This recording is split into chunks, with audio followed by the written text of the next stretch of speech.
Hi, Stuart Sutton at Agent Finder, where we use AI and human expertise to identify the very best agent for your specific home. We're going to talk about the gap theory today. The gap theory regards pricing. We're going to talk about how that affects you and why it's important to you. Now, I was with a couple about, I'd say 12 to 15 years ago and explained that I was going to show them a strategy called the gap theory. Well, the husband looked at the wife, quite surprised, looked back at me and said, "I can't believe you would use the gap theory." And I said, "Well, yeah, it makes sense if you'll let me explain it." And he said, "I just don't see how it could possibly work." And his wife tapped me on the knee about that time and said, "Sweetie, I think it's a different gap theory." Turns out he was a research scientist in the physics department at the University of Texas. So it certainly was a very different gap theory and probably wouldn't have worked in real estate at all. But my gap theory works. I guess the best way to put it is that I developed this. I found it a very, very logical way to explain this to my sellers many years ago. And I put it on paper and called it the gap theory. So the gap is the difference between the offer price and the asking price. Logical, right? So except in a market where homes are selling at or above asking, there's always going to be a gap. Once in a while, there's an exception where a home sells at or above asking, but typically there is a gap between the offer price and the asking price. Keep in mind that buyers are motivated emotionally. Most home buyers don't make low offers. Do investors? Well, sure, but most home buyers don't. You see it once in a great while. But for the most part, home buyers want to make an offer that doesn't insult the sellers. They want to make an offer that they feel can be negotiated to an agreement. So if your gap is too big, you may not see that offer at all. What does that mean? Well, there's a percentage between the offer price and the asking price that starts to become hard to overcome. The gap should be within a reasonable amount, and we'll describe that in just a second. Here's a hard example.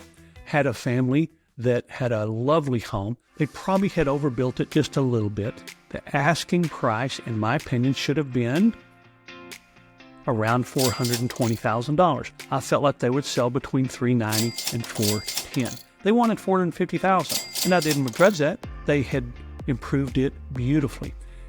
It's their house, it's their money. My job is to provide information. They're to make decisions that are best for them based on the information I provide. And if the decision is not to sell because they can't get the price they want, that's certainly fine. In this case, they did need to sell, but they wanted to try that high-end price. So we put it on the market at $450,000, and based on certain monitoring factors, I've actually got another video of the monitoring factors we use. Based on certain monitoring factors, we lowered it to $430,000 and then to $420,000. At the price of $420,000 as an asking price, we saw an offer come in at $390,000. We negotiated it to $410,000 and closed the house. Now, I want you to think about this for a second. At $450,000, the difference between the $410,000 closed price and the $450,000 asking price, $40,000. If a buyer wants to meet in the middle, and that's how we negotiate in the good old USA. We do it at garage sales. We do it at flea markets. We do it at antique stores. We make an offer and split the difference. Is it always right in the middle? Well, of course not. But that's the way buyers tend to think, is when they make an offer, they're kind of looking toward that middle ground. So if we're priced at $450,000 and buyers feel like the house is worth about $410,000, they would have to offer $370,000, which is the equivalent below $410,000 as the asking price is above $410,000. That gap is just too big. That's why we saw no offers at $450,000. At $430,000, same thing. We saw no offers. The gap was too big. When we hit $420,000 as a price, we saw that offer come in and we negotiated it to closing. Now, what was the difference in the $420,000 asking price and the $410,000 close price? Well, 2.38%. So let's use that to determine that we could price the home about 2.38% above the perceived value. Now, perceived value is not scientific. I can't say the house is worth $410,912.67. But think about this for a second. There's a range in there that's comfortable. So if it sold at 410, we know that we could price it several percent above that. 2%, 3%, 1.8%, whatever the case is. But once that gap starts to widen and become uncomfortable for buyers, then you won't see an offer. Once the gap is narrow enough that they feel like they can reach an agreement with you, then you'll see the offer come in.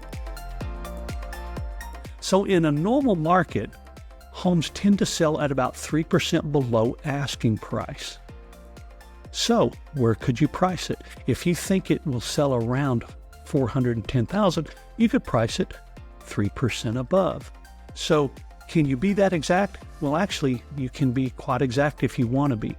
But sometimes you have to play with that number a little bit. Maybe you can get the high end of what you think the value range is, and that'll never come in with an exact price. As I said on this one, my value range was $390,000 to $410,000. And the home being as nicely improved as it was, it got the higher end of that value range. I hope that makes sense. I did put another video up here for you. This video covers some very distinct information regarding, well, those monitoring factors that I mentioned.